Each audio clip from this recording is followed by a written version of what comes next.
కిర్గిస్థాన్లోని షైమ్మెట్కుంట్లో జరిగిన junior Davis cup అండర్-16 టెన్నిస్ టోర్నమెంట్ లో భారతీయ క్రీడాకారులు పాకిస్తాన్ పై అద్భుత విజయాన్ని నమోదు చేశారు. మే 24 జరిగిన ఈ పోరులో భారత్ 2.0 తేడాతో పాకిస్తాన్ చిత్తు చేసింది. అయితే ఈ విజయం తర్వాత 3 రోజులు అంటే మే 27న ఒక వీడియో వెలుగులోకి రావడంతో వివాదం రాసుకుంది.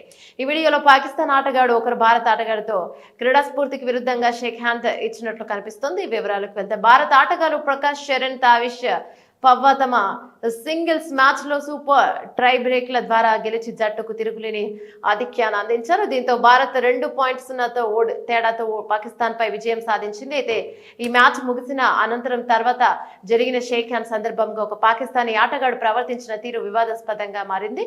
మంగళవారం బయటకు వచ్చిన వీడియోలో పాకిస్తాన్ ఆటగాడు మొదటి షేక్ హ్యాండ్ ఇవ్వకుండా వెళ్లిపోయి తర్వాత రెండో ప్రయత్నంలో భారత ఆటగాడి చేతిలో తాకి వెంటనే అగౌరవంగా వెనక్కి లాక్కున్నట్లు స్పష్టంగా కనిపించింది. ఘటన జరిగినప్పుడు భారత ఆటగాడు మాత్రం సంయమనం పాటిస్తూ ఎలాంటి ఆవేశానికి లోను కాకుండా ప్రశాంతంగా ఉండటం గమనార్హం. ఈ షేక్ హ్యాండ్ వివాదం భారత్ పాకిస్తాన్ మధ్య నెలకొన్న ఉద్రిక్తతల నేపథ్యంలో మరింత ప్రాధాన్యతను సంతరించుకుంది.